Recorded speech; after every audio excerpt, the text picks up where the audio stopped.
Hello friends, the reading capsule पर आप सभी का स्वागत है। क्या आपने कभी सोचा है, क्या आप वाकई अपने शर्तों पर जी रहे हैं या किसी और के बनाए हुए नियमों का गुलाम बन चुके हैं? क्या आपकी जिंदगी, आपके फैसले, आपके रिश्ते, सब कुछ किसी और की मंजूरी से चलता है? ओशो कहते हैं, जब तक आप समाज, धर्म और परंपरा की जंजीरों से आज़ाद नहीं होते, तब तक आप जिंदा नहीं हैं, बस जी रहे हैं। आज हम बात करेंगे उस जिंदगी की जो आपकी अपनी हो, बिना नकाब, बिना डर, सिर्फ सच, सिर्फ आज़ादी। यह है living on your on terms, एक विद्रोही किताब जो आपकी चेतना को हिला देगी। अध्याय 1, आत्मा की आवाज़ बनाम समाज की आवाज़। तुम्हारी जिंदगी किसकी है? ओशो इस अध्याय की शुरुआत एक बेहद ज़रूरी सवाल से करते हैं। तुम्हारी जिंदगी तुम्हारी है या किसी और की? ये सवाल जितना सरल लगता है, उसका उत्तर उतना ही जटिल और असहज है, क्योंकि ज़्यादातर लोगों की ज़िंदगी पर समाज का, परिवार का, धर्म का और परंपराओं का इतना गहरा प्रभाव होता है कि वे यह पहचान ही नहीं पाते कि उनके फैसले वाकई उनके हैं या बस उन्हें सिखाए गए हैं। ओशो कहते हैं कि बचपन से ही हमें सही और गलत का एक नक्शा थमा दिया जाता है। हमें बताया जाता है कि कैसे बोलना है, कैसे चलना है, क्या बनना है, किसे मानना है और किससे डरना है। ये सब इतनी गहराई से हमारे अवचेतन में बैठा दिया जाता है कि हम उसे अपनी ही सोच समझने लगते हैं। लेकिन ओशो सावधान करते हैं, ये सोच आपकी नहीं है, ये समाज की सोच है जिसे आपने बिना सवाल किए स्वीकार कर लिया। भीतर की क्रांति, खुद से मिलना। इस अध्याय में ओशो जोर देते हैं कि सच्ची जिंदगी वहीं से शुरू होती है जब हम अपने भीतर झांकने लगते हैं। वे कहते हैं, हर इंसान के भीतर एक सच्ची आवाज़ होती है जिसे दबा दिया गया है। अगर तुम उसे सुनना शुरू कर दो तो तुम विद्रोही बन जाओगे, लेकिन सच्चे बन जाओगे। ये विद्रोह बाहरी नहीं होता, नारेबाजी वाला नहीं। ये भीतर का विद्रोह होता है, उन झूठी धारणाओं के खिलाफ जो तुम्हें तुम्हारा असली स्वरूप भूलने पर मजबूर करती हैं। समाज क्यों डरता है मौलिक इंसान से? ओशो स्पष्ट करते हैं कि समाज हमेशा उस व्यक्ति से डरता है जो खुद की खोज करता है, क्योंकि ऐसा व्यक्ति किसी नियम में फिट नहीं बैठता, उसे नियंत्रित नहीं किया जा सकता। वह सवाल पूछता है, वह भीड़ से अलग चलता है। इसलिए समाज हमेशा तुम्हें अनुशासित, सज्जन, कर्तव्यनिष्ठ बनाने की कोशिश करता है। लेकिन कीमत क्या होती है? तुम अपनी आत्मा से कट जाते हो। डर और अपराध बोध, नियंत्रण के हथियार। ओशो बताते हैं कि समाज जिन दो सबसे खतरनाक हथियारों से हमें नियंत्रित करता है, वे हैं डर और अपराध बोध। डर, अगर तुम नियम तोड़ोगे तो दंड मिलेगा। अपराध बोध, अगर तुम अपनी मर्जी से जियोगे तो तुम बुरे इंसान हो।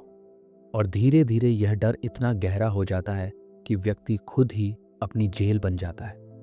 तुम्हें बाहर से कोई बंद नहीं करता, तुम खुद ही अपने ऊपर ताला लगा लेते हो। यही ओशो की चेतावनी है। तो समाधान क्या है?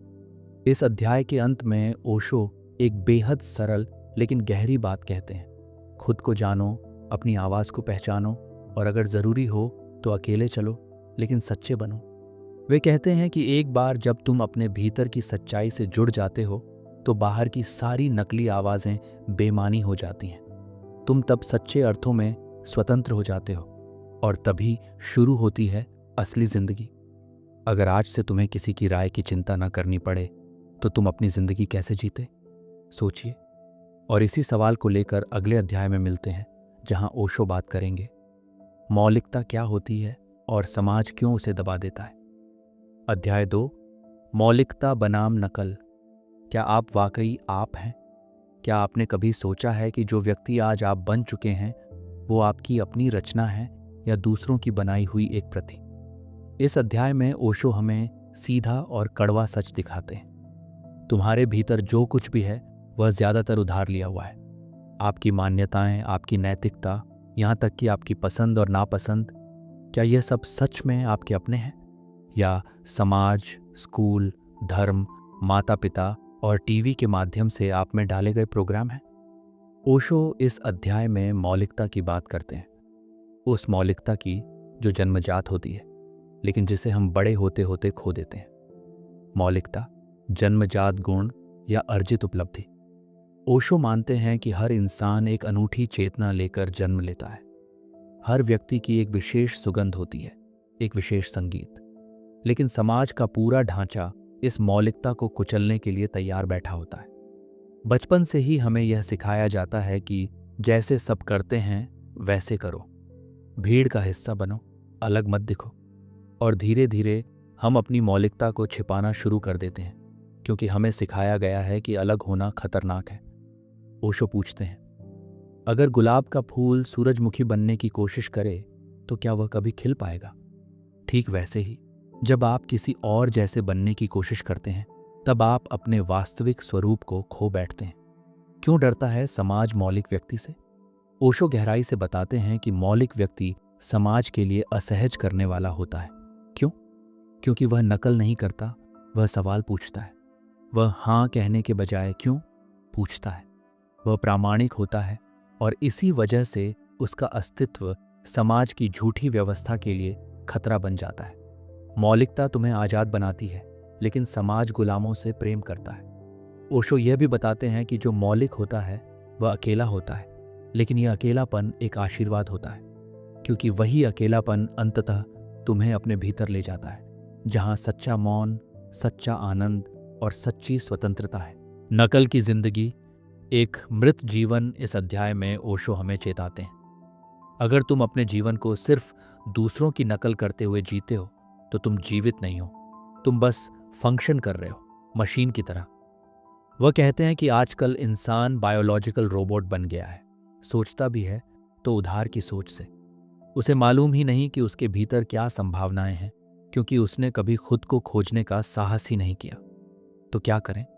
ओशो का समाधान स्पष्ट है, अपने भीतर झांको, नकल छोड़ो, तुलना बंद करो और जो भीतर से उठता है उस पर भरोसा करो। वे कहते हैं, तुम जो हो वही बनो, क्योंकि उससे ज्यादा सुंदर कुछ नहीं हो सकता। आपको किसी और के जैसा बनने की जरूरत नहीं है, क्योंकि इस पूरे ब्रह्मांड में आप जैसा और कोई नहीं है। और जब आप मौलिक होते हैं तो ही आप सच्चे अर्थों में प्रेम कर सकते हैं, सृजन कर सकते हैं और जी सकते हैं। अगर समाज की कोई बंदिश नहीं होती तो आप कौन बनना चाहते? क्या उस इंसान से आज आप मिल पाए हैं? यह सवाल छोटा है, लेकिन इसके भीतर जीवन की दिशा छिपी है। अगले अध्याय में ओशो इस बात को और गहराई से छूते हैं। डर और अपराध बोध कैसे हमारे मौलिक स्वरूप को मार देते हैं और कैसे इनसे मुक्त हुआ जा सकता है। अध्याय 3, डर और अपराध बोध। तुम्हें किसने तोड़ डाला? ओशो इस अध्याय में एक ऐसी गहराई में ले जाते हैं जहां हर इंसान को खुद से टकराना पड़ता है। वे कहते हैं कि इंसान को गुलाम बनाने का सबसे आसान तरीका है उसे डर और अपराध बोध से भर देना। जब तुम डरते हो तो आज़ादी तुम्हारे लिए एक खतरा बन जाती है, और जब तुम अपराध बोध से भरे होते हो तो तुम यह मान लेते हो कि तुम कुछ गलत हो, कि तुम्हें खुद पर भरोसा नहीं करना चाहिए। डर सबसे पुरानी रणनीति। ओशो स्पष्ट करते हैं कि डर समाज और धर्म की सबसे पुरानी रणनीति है।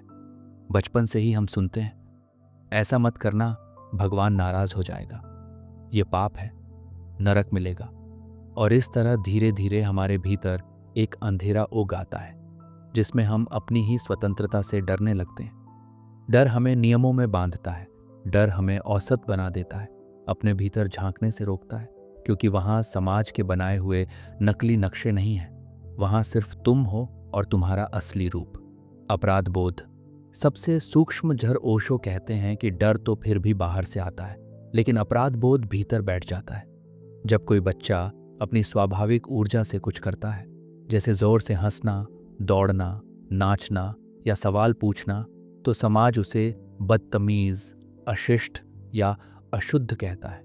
और ये बार बार दोहराया जाए तो बच्चा मान लेता है कि मैं गलत हूँ। फिर वह सिर्फ वही करता है जो दूसरों को अच्छा लगे।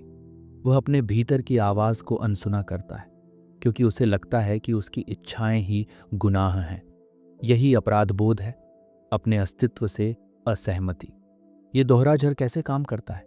डर और अपराध बोध मिलकर इंसान को पूरी तरह नियंत्रित कर लेते हैं।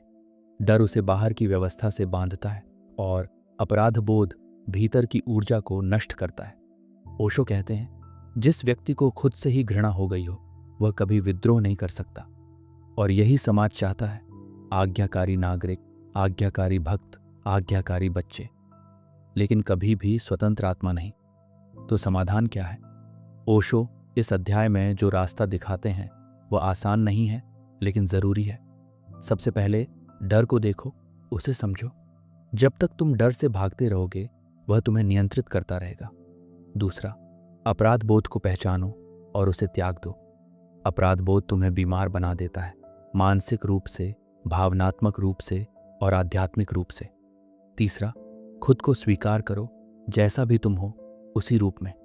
तभी तुम अपने भीतर की शक्ति और मौलिकता को दोबारा पा सकते हो। ओशो कहते हैं, तुमने अपने भीतर जो भी दबा रखा है वह पाप नहीं है, वह तुम्हारी स्वाभाविकता है। उसका सत्कार करो, उससे भागो मत। यह अध्याय हमें क्यों झकझोरता है?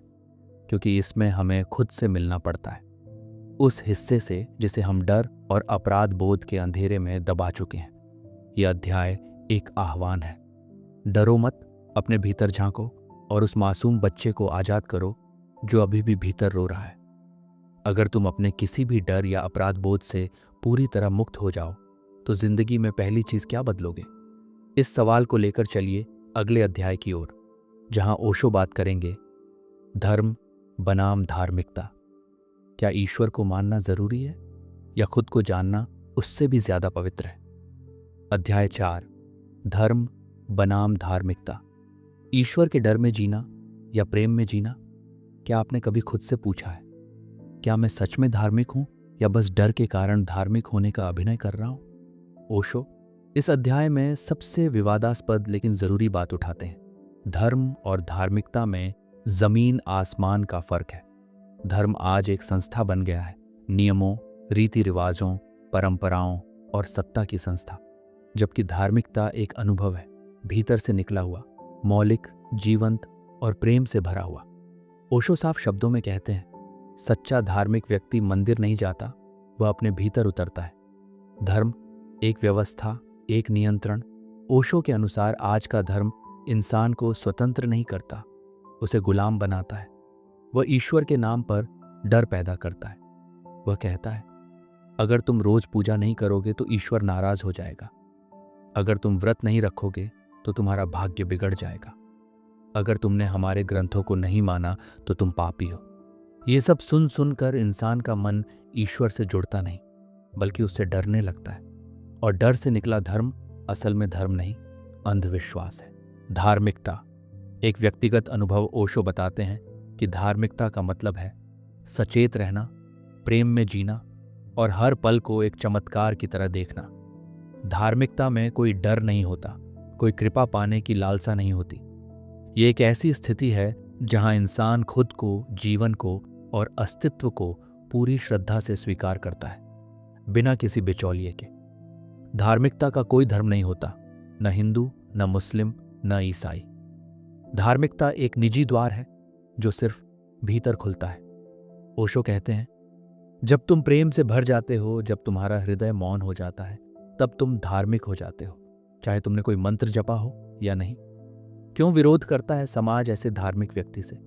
क्योंकि ऐसा व्यक्ति नियमों से नहीं चलता, उसे किसी किताब या मंदिर की जरूरत नहीं होती। वह स्वयं अपना मार्ग खोजता है और यही बात समाज को असहज करती है। ओशो कहते हैं कि सच्चा धार्मिक व्यक्ति क्रांतिकारी होता है। वह भीतर से इतना समृद्ध होता है कि उसे डर से नियंत्रित नहीं किया जा सकता। प्रेम बनाम भय, ईश्वर से रिश्ता कैसा हो? ओशो एक बेहद महत्वपूर्ण बात करते हैं। अगर तुम्हारा ईश्वर से रिश्ता डर पर टिका है तो वह रिश्ता झूठा है।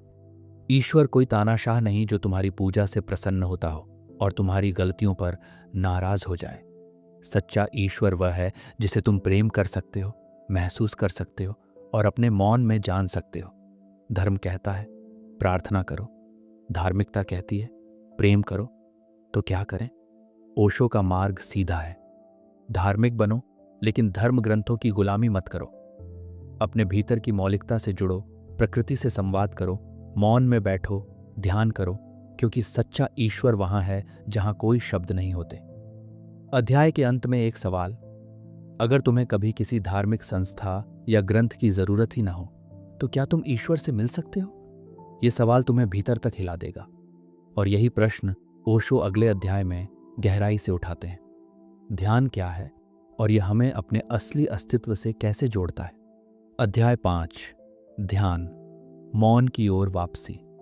इस अध्याय में ओशो उस रहस्य का उद्घाटन करते हैं जो हर इंसान के भीतर छिपा है, लेकिन जिसे महसूस करने के लिए हमें बाहर की नहीं, भीतर की यात्रा करनी पड़ती है। और यही है ध्यान। ध्यान ओशो के अनुसार कोई क्रिया नहीं है, कोई तकनीक नहीं है जिसे सीखा जाए। ये एक स्थिति है जहां आप स्वयं से साक्षात्कार करते हैं। ओशो कहते हैं, ध्यान कोई चीज नहीं है जिसे तुम कर सको।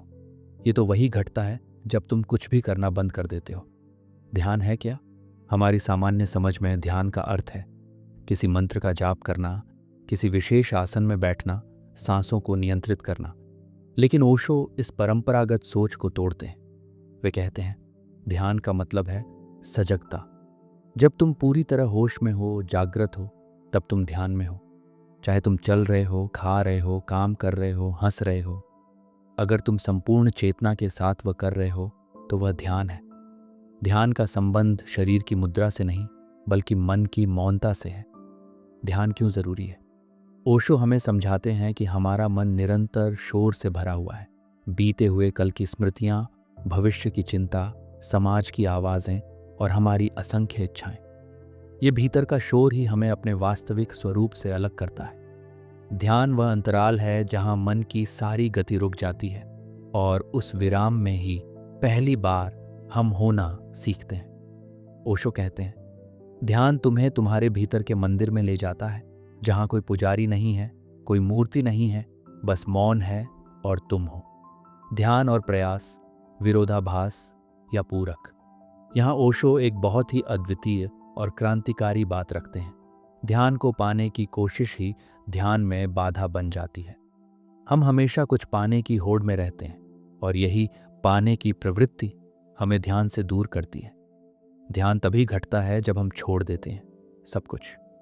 कभी कभी ओशो ध्यान को अप्रयास का प्रयास कहते हैं, एक ऐसा प्रयास जिसमें कुछ भी करने की चाह नहीं होती, सिर्फ होने की स्वीकृति होती है। ध्यान और आधुनिक जीवन, यहाँ ओशो की एक बहुत बड़ी विशेषता सामने आती है। वे ध्यान को सिर्फ पहाड़ों या जंगलों तक सीमित नहीं रखते।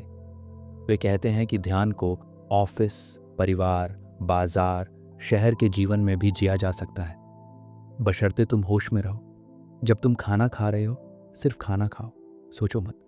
जब तुम चल रहे हो, चलो, लेकिन अपने कदमों को महसूस करो।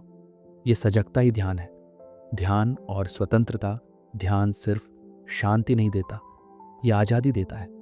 जब तुम ध्यान में होते हो तो तुम समाज, धर्म, परंपरा और विचारों की पकड़ से आज़ाद हो जाते हो।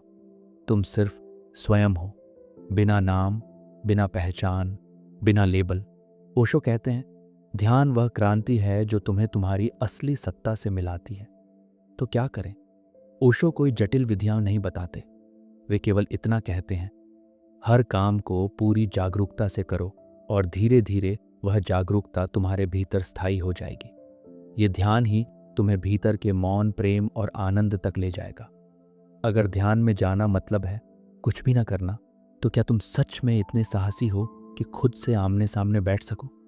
क्योंकि अगला अध्याय उठाता है सबसे गहरा प्रश्न, स्वतंत्रता और अकेलापन। क्या आजाद होना मतलब अकेले हो जाना है? अध्याय 6, स्वतंत्रता और अकेलापन। क्या सचमुच आजादी का मतलब है अकेले होना? स्वतंत्रता हर इंसान का सपना, लेकिन जब वह मिलती है तो एक अजीब सी बेचैनी, एक खालीपन साथ लेकर आती है। क्यों? ओशो इस अध्याय में इस गहरे और अक्सर अनदेखे सत्य को सामने लाते हैं। आजादी जब भीतर उतरती है तो उसका पहला अनुभव अकेलेपन के रूप में आता है, और इसी वजह से अधिकतर लोग स्वतंत्रता से डरते हैं। वे आजादी की बात तो करते हैं, लेकिन भीड़ में, रिश्तों में, विचारधाराओं में, भीतरी गुलामी में सुरक्षित रहना पसंद करते हैं। भीड़ की सुरक्षा बनाम आत्मा की स्वतंत्रता।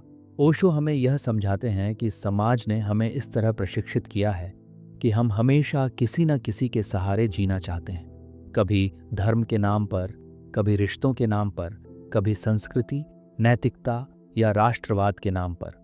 हम खुद से बचने के लिए दूसरों पर निर्भर रहते हैं, क्योंकि जब कोई साथ नहीं होता, जब कोई दिशा नहीं मिलती, तब हमें खुद की जिम्मेदारी लेनी पड़ती है। और यही है सच्ची स्वतंत्रता। जहां तुम स्वयं को जीते हो अपनी शर्तों पर। स्वतंत्रता आंतरिक अनुभव ओशो कहते हैं। स्वतंत्रता बाहर से नहीं मिलती, ये भीतर जागती है। और जब यह भीतर पैदा होती है तब तुम्हें दुनिया की आंखों में झांकने से डर नहीं लगता, क्योंकि अब तुम दूसरों की स्वीकृति पर नहीं, अपने अस्तित्व पर जीते हो। लेकिन यह आज़ादी एक अकेलेपन की अनुभूति के साथ आती है, क्योंकि अब कोई तुम्हारे लिए जिम्मेदार नहीं, न भगवान, न समाज, न माता पिता, न प्रेमी। अकेलापन, डर या अवसर। ओशो यहाँ एक अत्यंत गूढ़ भेद बताते हैं। अकेलापन, लोनलीनेस, और एकांत, अलोननेस, दो अलग स्थितियां हैं। अकेलापन तब महसूस होता है जब हम किसी को मिस कर रहे होते हैं, ये कमी है, दुख है। लेकिन एकांत वह स्थिति है जब हम अपने आप में पूर्ण हो जाते हैं, ये आनंद है, गहराई है। ओशो कहते हैं, ध्यान तुम्हें अकेलेपन से निकालकर एकांत की ओर ले जाता है, और वहीं आत्मा का असली रस है। भीतर की स्वतंत्रता से ही बाहर की आज़ादी संभव है। अधिकतर लोग सामाजिक स्वतंत्रता की बात करते हैं, जैसे कि मैं जो चाहूं पहन सकूं, जो चाहूं बोल सकूं, जहां चाहूं जा सकूं। लेकिन ओशो पूछते हैं, क्या तुम अपने विचारों से स्वतंत्र हो? क्या तुम अपनी भावनाओं के गुलाम नहीं हो? क्या तुम दूसरों की राय से परे सोच सकते हो? जब तक तुम्हारा मन किसी और की आवाज़ दोहरा रहा है, तुम स्वतंत्र नहीं हो, तुम सिर्फ आज़ादी की नकल कर रहे हो। सच्ची स्वतंत्रता का मतलब है जिम्मेदारी लेना।